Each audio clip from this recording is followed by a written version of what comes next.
우리 하나님 말씀 보도록 하겠습니다. 신약 성경입니다. 에베소서 4장 1절에서 4절. 제가 가진 성경은 313페이지에 있습니다. 에베소서 4장 1절에서 4절. 제가 봉독하겠습니다. 그러므로 주 안에서 갇힌 내가 너희를 권하노니 너희가 부르심을 받은 일에 합당하게 행하여 모든 겸손과 온유로 하고 오래 참음으로 사랑 가운데서 서로 용납하고 평안에 매는 줄로 성령이 하나 되게 하신 것을 힘써 지키라. 몸이 하나요 성령도 한 분이시니 이와 같이 너희가 부르심의 한 소망 안에서 부르심을 받았느니라. 아멘. 수직적 교제, 수평적 교제라고 하는 제목 가지고 말씀 증거하겠습니다. 그리스도 예수를 만나면, 복음을 만나면 우리가 구원을 받습니다. 구원은 하나님의 원래의 창조의 목적대로, 계획대로 회복되는 것, 그것이 바로 구원입니다. 하나님의 원래의 계획은 하나님과 인간의 인격적 교통, 인격적 교제입니다. 인간을 하나님의 형상으로 지으신 이유입니다.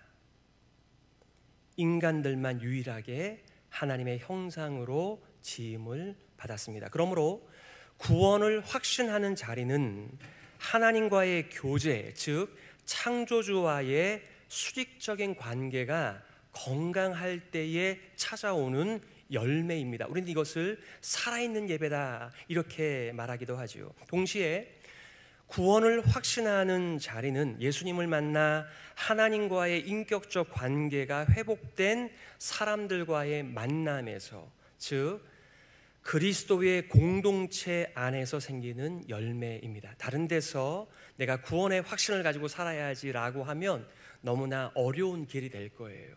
하지만 우리가 마음과 뜻과 정성의 예배를 드리는 그때에 하나님께서 우리 가운데 구원의 확신을 주십니다. 구원이라고 하는 것은 바로 하나님과의 관계가 깊어지는 것이며 원래의 창조의 목적을 따라 우리가 회복되는 것이 구원이기 때문에 그렇습니다. 그리고 이 구원받은 자들이 함께 모여서 하나님의 이 아름다운 일을 찬양하면서 그 앞에 간구하면서 인생을 의탁하면서 살아가니 진정한 그리스도인들의 공동체 안에서 우리가 구원의 확신을 가지게 되는 것은 하나님이 주시는 은혜요 열매들입니다.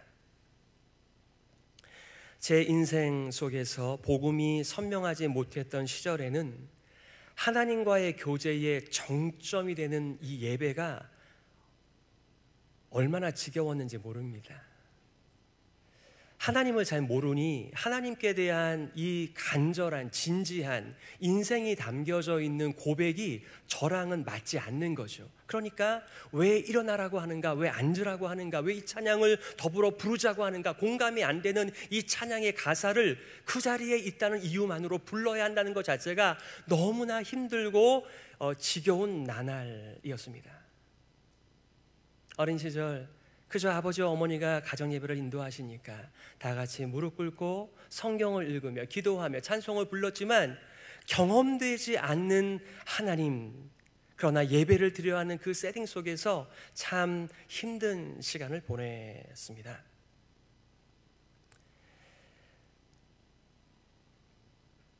예수님이 누구시며 그가 하신 일의 의미가 무엇인지 몰랐던 시절에는 하나님께 올려드리는 예배만 힘든 것이 아니라 소위 말하면 성도들의 교제도 참 약하고 위태하였습니다. 오늘은 좋았고 내일은 깨어지고 멀어져도 하나도 이상할 것 없는 세상의 그것과 별반 차이가 없는 교제였습니다.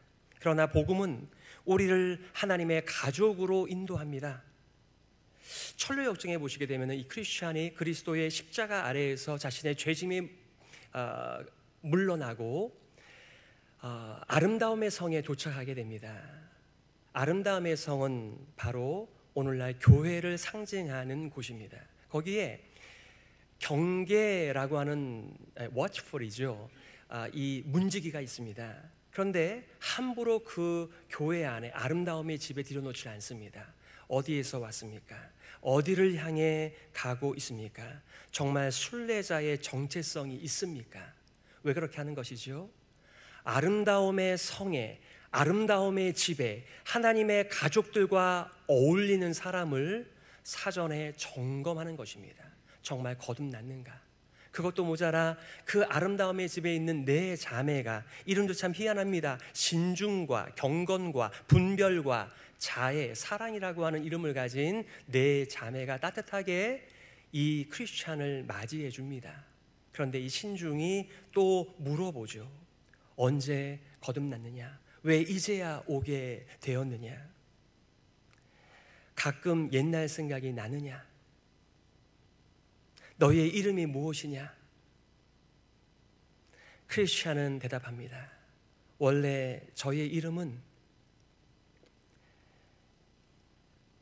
graceless, 은혜가 없음이었는데 예수님을 만난 이후에는 크리스찬이 되었습니다. 가끔 옛날 생각이 나지요. 고향 생각이 나지요. 하지만 과거에 내가 누렸던 그 많은 즐거움은 지금은 고통이 되고 슬픔이 되었습니다. 이게 무슨 얘기죠? 그리스도를 중심으로 한, 그리스도가 다스리는 아름다운 공동체에서 일어나는 너무나 평범한 질문과 대화들입니다. 우리가 엘리베이터를 탑니다. 그러면 낯선 사람이 거기 있습니다. 인사합니다. 그리고 오늘 날씨에 대해서도 편하게 얘기합니다. 그런데 여러분, 처음 보는 엘리베이터에서 만난 사람에게 이런 질문 한 적이 있으신가요? 당신의 인생의 목적은 무엇입니까? 그동안 무엇을 위하여 살아왔습니까? 이런 질문은 처음 보는 사람에게는 절대로 던지지 않는 질문입니다. 그것은 관계가 있어야, 인생의 깊은 마음의 속 얘기를 할 수 있어야 인생의 목적이 무엇이냐고, 무엇이 인생의 의미 있느냐고, 어떻게 살아왔으며 어디를 향해 가느냐고 이 질문 할 수 있는 것이죠. 바로 교회는 그런 곳입니다. 우리의 믿음이 점검되어서 철이 철을 날카롭게 하듯 더 날카롭게 우리가 하나님 앞에서 우리의 믿음이 견고해지면서 함께 지어져가는 하나님의 성전인 것이죠. 성령의 전이죠. 너희가 하나님의 성전인 것과 하나님의 성령이 너희 안에 거하시는 것을 알지 못하느니 우린 더불어 함께 지어져가는 하나님께서 임재하시는 성령의 전입니다. 그리스도의 몸입니다. 하나님의 가족입니다. 오늘 1절에 이렇게 말하고 있습니다. 그러므로 주 안에서 갇힌 내가 너희를 권하노니 너희가 부르심을 받은 일에 합당하게 행하여. 계속해서 반복하여 부르심, 콜링에 대하여 말하고 있습니다. 우리 모두가 하나님께서 불러주셔서 여기에 나오게 되었습니다. 어떤 분들은 가끔 노골적으로 이렇게 말씀하세요. 본인이 일어났어, 본인이 식사하고 본인이 운전하여 여기까지 오신 건데도 불구하고 그분이 이렇게 고백을 하는 것이죠. 하나님께서 오늘 저를 여기까지 인도하셔서 제가 올 수 있었습니다. 그게 진짜 우리 신앙인들의 고백이잖아요. 우리가 무슨 능력이 있어서, 무슨 힘이 있어서, 어떤 하나님을 예배하고 싶은 그 열망이 가득 차서 여기까지 오게 되겠어요. 그런데 하나님께서 세상에 수많은 보이는 것과 들리는 것에 우리의 인생을 맡기고 살아가는 우리들에게 하늘의 소망을 주시는 것이죠. 하나님을 사랑하는 마음을 주신 것이죠. 하나님을 점점 더 알아가는 그 열정을 허락하여 주신 것이죠. 예수님의 아름다운 통치 안에서 말이죠. 그러니까 그분들이 꼭 그렇게 물어보지 않아도 하나님께서 인도하셔서 제가 여기에 와서 앉아 있어요. 너무나 감사해요. 이미 그분의 예배는 시작이 된 것입니다. 올 때부터.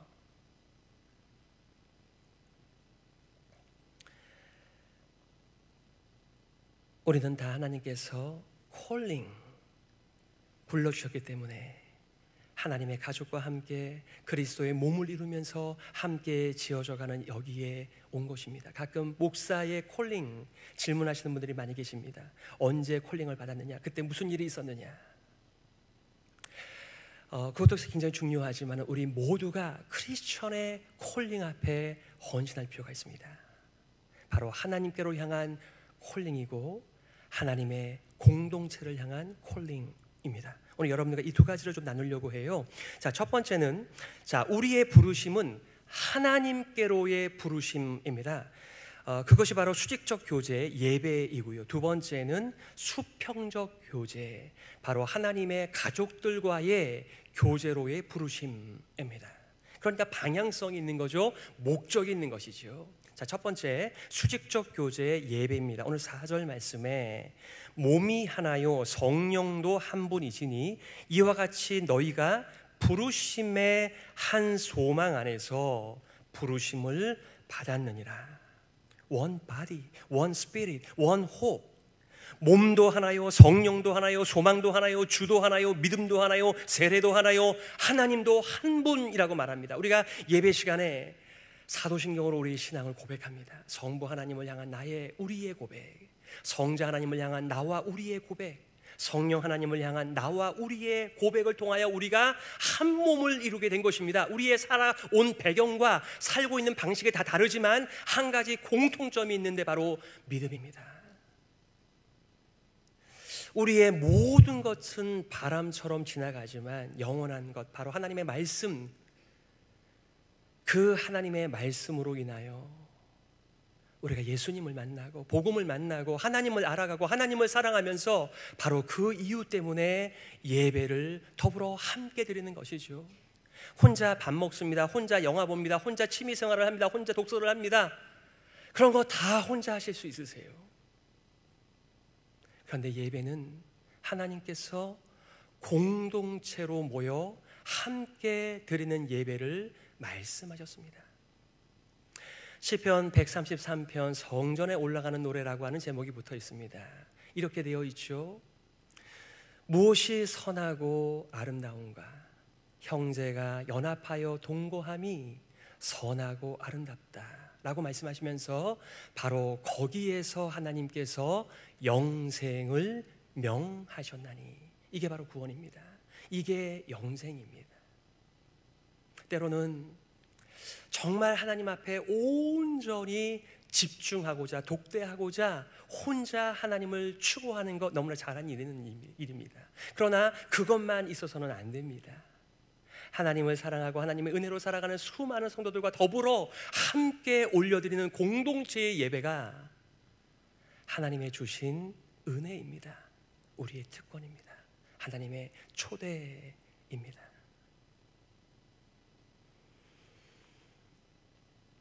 한 분 하나님으로부터 비로소 하나를 추구하는 것입니다. 우리의 하나됨은요, 그냥 아무것도 연결되어 있지 않은 무중력 상태에 떠 있는 그런 하나됨이 아니고요, 이게 방향성이 있는 하나됨입니다. 바로 우리의 하나됨은 하나님을 예배하는 일에 있어서의 하나됨입니다.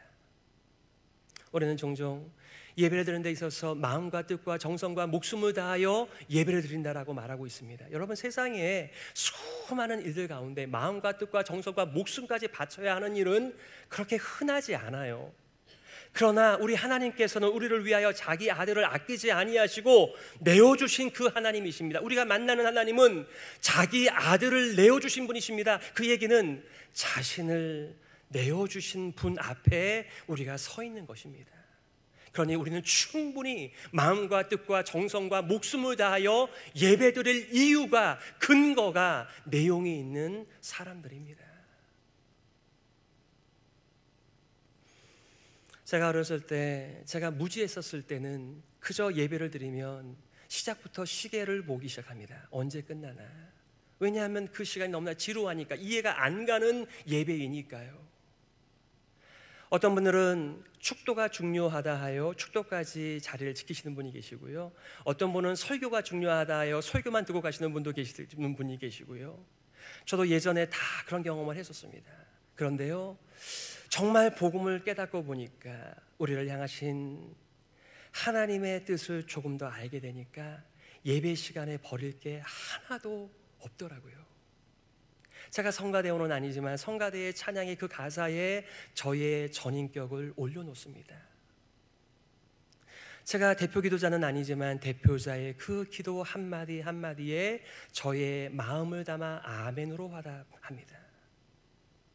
종교적인 예배가 아니라, 그저 오늘 내가 예배를 드렸어 라고 하는 그런 확인 도장 정도가 아니라 우리의 예배는 하나님과의 아름다운 교제에 깊이 들어가는 은혜의 시간, 영광의 자리입니다. 이게 안 되면 비록 몸은 여기에 와서 앉아 있지만 너무나 많은 생각들이 우리의 마음과 생각들을 지배하는 것들을 보게 됩니다. 요한복음 4장 24절에 이렇게 말하죠. 하나님은 영이시니 예배하는 자가 영과 진리로 예배할지니라. 사마리아를 피하여 살았던 유대인들 가운데에서 예수님께서는 의도적으로 사마리아에 들어가셨습니다. 우물가에서 한 여인을 만나셨습니다. 그녀와 이런저런 얘기를 나누었습니다. 물에 대한 얘기, 남편에 대한 얘기, 인생에 대한 얘기 잠깐 하다가 예수님께서 이렇게 말씀하셨습니다. 그리고 이 여인은 뭐라고 대답합니까? 우리 조상들은 여기에서 예배를 드렸다. 사마리아 그리심산에서 예배를 드렸다. 하지만 유대인들은 예루살렘에서 예배를 드린다고 하더라. 이렇게 말하는 컨텍스트 속에서 예수님께서 답변하신 것이 영과 진리로 예배드리는 때가 온다. 이렇게 말씀하신 것입니다. 곧 성령, 곧 진리로 예배드리는 때가 온다라고 말씀하셨습니다. 올바른 예배는 예배의 방식과 특정한 장소에 관계한다라고 우리들은 믿습니다. 심지어는 어떤 예배의 절차가 더 온전한 예배의 절차인가를 가지고 싸우는 분들도 있고요. 어떤 분들은 왜 성경에도 없는 사도신경을 예배 시간에 외우느냐 고백하느냐라고 말하며 교회를 나가신 분도 계십니다. 여러분 얼마나 참 많은 백그라운드가 있습니까? 그런데 예수님께서는 그 모든 것을 뒤로하고 뭐라고 말씀하십니까? 어떤 장소나 어떤 형식이나 어떤 순서의 내용이 아닌 영과 성령 곧 진리로 예배를 드리는 것이다. 이렇게 말씀하셨습니다.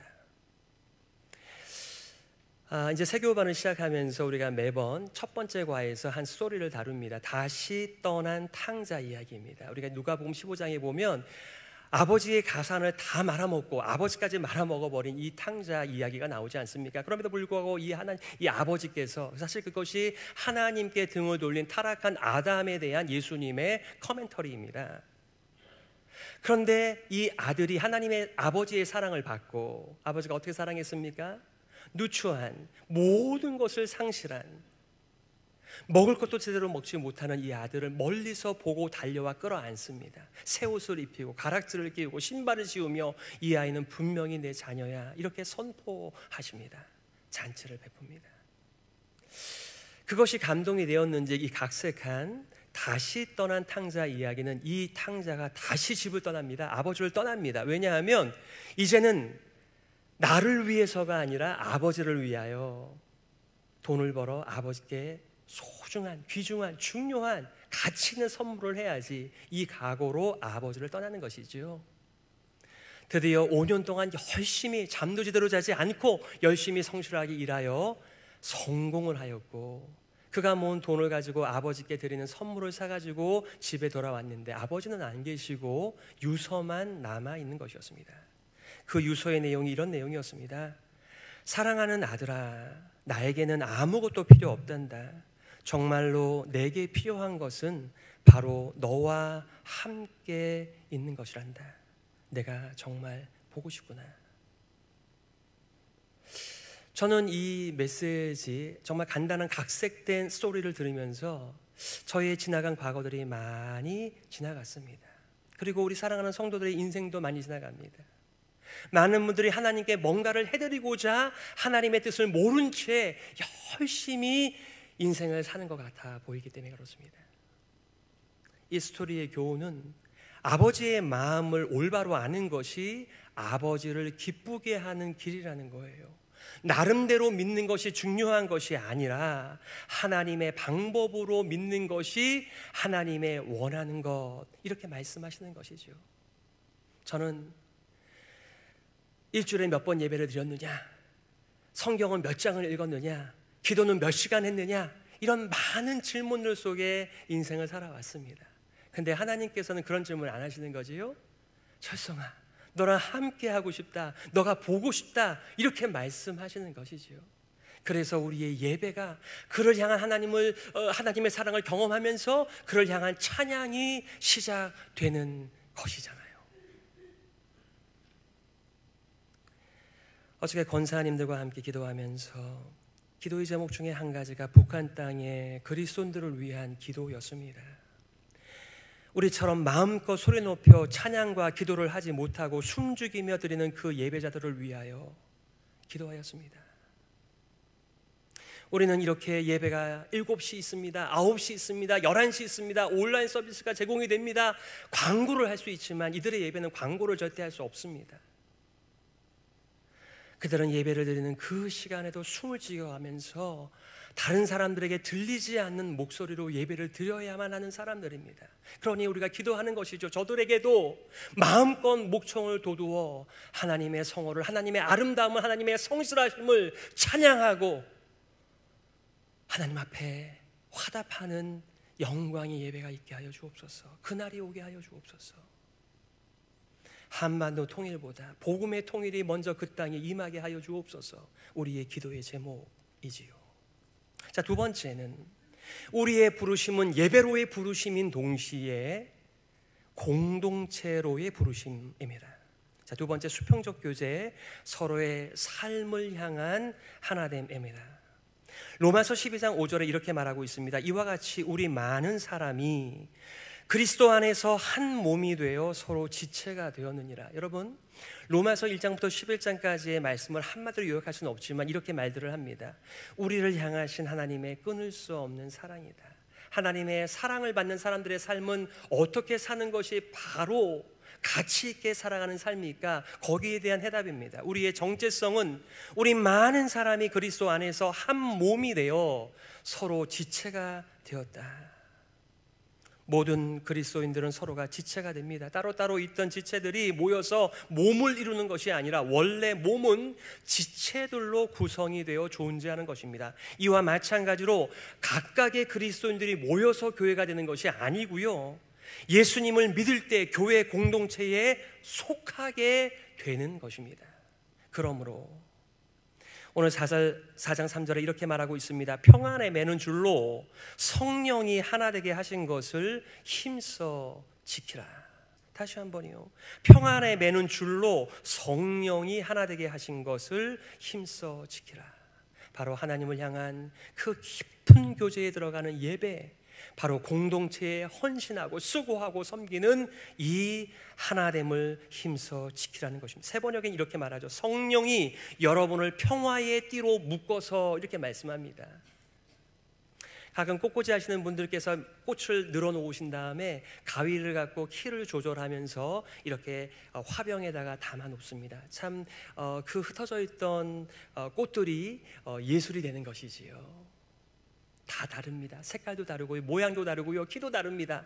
그러나 그 화병에 함께 들어가 있을 때 그것이 하나님의 작품이 되는 것이죠. 바로 그리스도인들의 공동체입니다. 에베소서 2장 10절에서 말한 포이에마, 하나님의 작품은 복수가 아니라 단수입니다. 그러니 절대로 지체들을 가지고 하나님의 작품이라고 말을 하는 것이 아니라 그들이 성령께서 평화의 줄로 묶어주실 때 그것을 가리켜 포이에마, 하나님의 작품이라고 말씀하셨습니다. 어떻게 하나 되게 하신 것을 힘써서 지킬 수 있을까요? 간단히 다루면 오늘 본문의 말씀에 2절에 이렇게 말하고 있습니다. 모든 겸손과 온유로 하고 오래 참음으로 사랑 가운데서 서로 용납하고. 원래 우리는 동양의 미덕 중에 하나가 겸손이기 때문에 이것을 잘 안다라고 생각합니다. 하지만 로마의 고 시절에 겸손이라고 하는 말은 너는 아무것도 아니야, 너의 소리를 내지 마, 이런 것이 겸손의 의미였습니다. 그러니 바보로 살아, 귀 막고 살아, 이게 바로 겸손이니까 겸손은 미덕이 아니었죠. 온유는 힘이 없어서 당하는 우리의 삶의 정황들을 얘기하는 것이 아니라 힘이 있지만은 나에게 있는 강한 힘을 어떤 목적을 위하여 절제하는 것, 그것을 가리켜서 온유라고 말합니다. 근데 예수님께서는 자기를 가리켜서 나는 온유하고 겸손하니 내게 와서 배우라, 이렇게 말씀하셨습니다. 그러니까 겸손을 디파인하는 것은 쉬운 일이 아니에요. 왜냐하면 각각의 생각들이 다 나라마다 민족마다 시대마다 다르니까요. 하지만 성경에서 말하는 겸손은 예수님 자신이라고 말하였습니다. 너희 안에 이 마음을 품으라. 곧 그리스도 예수의 마음이니 그는 근본 하나님의 본체시나 자기를 비어 인생이 되셨다. 정말 성경이 말하는 겸손을 다 이해할 수 없지만 예수님을 볼 때 겸손이라고 하는 것이 이런 거네라고 알아가는 거죠. 바로 겸손과 온유의 삶이 성령께서 하나 되게 하신 것을 힘써 지키는 것이라고 말씀합니다. 오래 참는 것 여러분 잘 아시죠? 이 1시간 동안 앉아있는 것 자체가 얼마나 힘든 일이겠습니까? 그런 오래 참음도 있지만 관계적인 면에서도 오래 참는 것, 바로 그것을 서로 용납이라고 표현하고 있습니다. 이 모든 것들을 묶는 것이 바로 사랑이라고 말씀하셨습니다. 우리가 40주년을 맞이하면서 우리 교회가 그동안 어떻게 살아왔나, 그리고 앞으로 어떻게 살 것인가, 우리는 어느 정도의 실력이 있는가를 측정할 수 있는 바로메터가 무엇일까요? 기준점이 무엇일까요? 재정이요? 성도의 숫자요? 그런 게 아니고요, 오늘 여기에서 제시된 성령께서 하나 되게 하신 5가지의 이 특징들이 우리 교회 안에는 얼마나 드러나고 있는가. 한 개인에게서, 우리의 관계 속에서, 우리의 공동체 속에서 우리는 얼마나 겸손한 공동체인가, 온유한 공동체인가, 오래 참는 공동체인가, 서로 용납하는 공동체인가, 사랑의 공동체인가를 질문하기 시작할 때 우리의 진짜 실력이 여기에서 나오는 것이지요. 말씀을 정리하겠습니다. 예수님을 만나면, 복음을 만나면 구원을 받습니다. 구원이라고 하는 것은 죽으면 천당 가는 그 정도만이 아니라 이미 already but not yet, 이미 시작된 하나님의 나라, 바로 그 구원은 하나님의 형상이 회복돼서 하나님과 친밀한 인격적 교제에 들어가는 것입니다. 구원을 확신하는 2가지 자리가 있습니다. 첫 번째는 하나님과의 수직적인 관계인 예배입니다. 하나님을 알아가면 알아갈수록 하나님을 사랑하게 됩니다. 그 사랑이 마음과 뜻과 정성과 목숨으로 예배 드리게 만드는 진짜 동기입니다. 하나님과의 진정한 교제에 들어가는 것입니다. 예수님께서 마지막 유언의 자리에서 제자들에게 이렇게 말씀하셨습니다. 너희가 내 안에 거하고 내 말이 너희 안에 거하면 무엇이든지 원하는 대로 구하라. 그리하면 이루리라. 처음에 이 메시지를 듣고 믿지 못했습니다. 내가 분명히 내 안에 하나님의 말씀이 있으니까 이제 원하는 것 마음껏 구하면 다 이루어지는구나. 마치 램프의 지니와 같은 그런 하나님이셨습니다. 근데 참 미련한 것이었지요. 너희가 내 안에 거하고 내 말이 너희 안에 거하면 무엇이든지 원하는 대로 구하라. 이게 무슨 얘기예요? 하나님을 알아가면 알아갈수록 그분을 사랑하면서 정말 하나님이 이 땅을 향한 관심이 바로 내 관심이 되었다는 것입니다. 하나님의 삶의 방식이 너무나 아름답고 성실하여 나도 그렇게 살고 싶다라고 하는 열망이 우리 가운데 가득 차 오르는 것입니다. 바로 그것이 구원입니다. 하나님의 간절히 원하는 바를 나도 품을 수 있어서 하나님처럼 생각하며 하나님처럼 말하며 하나님처럼 행동할 수 있다는 이 놀라운 특권을 하나님께서 친히 열어주셨습니다. 얼마든지 담대하게 은혜의 보좌 앞에 나아오라고 말입니다. 구원의 확신을 확신하는 또 다른 자리는 바로 그리스도께서 다스리시는 공동체에 들어갈 때입니다. 성경은 우리 교회를 가리켜서 하나님의 가족이다, 그리스도의 몸이다, 성령의 전이라고 비유하셨습니다. 사탄의 왕성한 활동력은 우리를 예배의 자리에서 멀어지게 합니다. 말씀에서 떨어지게 합니다. 내 생각으로 살게 합니다. 공동체로부터 떨어져서 혼자 있게 하는 것입니다. 정말 위험합니다. 한 사람이면 패하겠거니와 2 사람이면 능히 당하나니 삼겹줄은 쉽게 끊어지지 아니한다라고 하는 말은 바로 우리의 영적 교제의 친밀감을, 책임감을 가리키는 메시지입니다. 혼자 있는다라고 하면 사탄의 밥인 거죠. 이를 잘 알았던 사도 바울은 에베소 성도들을 위하여 이같이 기도하였습니다. 믿음으로 말미암아 그리스도께서 너희 마음에 계시게 하시옵고 너희가 사랑 가운데서 뿌리가 박히고 터가 굳어지게 하여 주옵소서. 교회 공동체가 그리스도의 내주하심을 더욱더 소원하며 붙잡게 해달라고 하는 간구였습니다. 그리스도께서 잠시 손님처럼 우리 가운데 머물다가 떠나가시는 것이 아니라 우리 가운데 아예 자리를 잡고 영원토록 거하셔서 우리에게 영향력을 끊임없이 펼쳐주시기를 간구하는 절박한 사도 바울의 에베소형 교회를 향한 기도였습니다. 그리스도께서 언제나 우리들의 마음과 인생 속에 함께 더불어 사시면서 우리들을 다스려 주시기를 간구하는 것.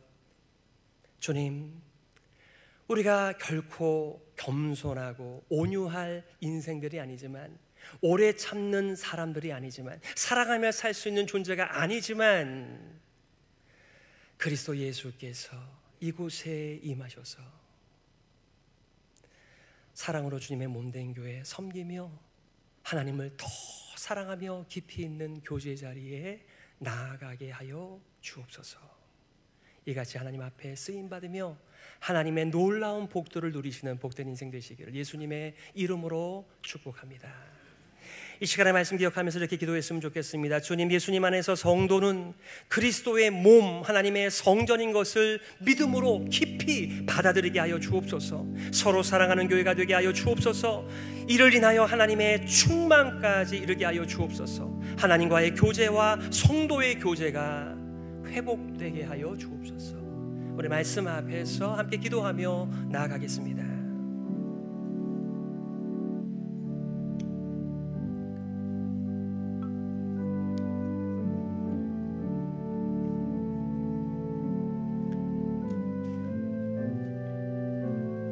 하나님 아버지, 은혜를 감사합니다. 우리의 귀를 뚫어주셔서 하나님의 음성을 듣게 하시고 우리 눈을 열어주셔서 영원으로 하나님의 일하심을 보게 하여 주시니 감사합니다.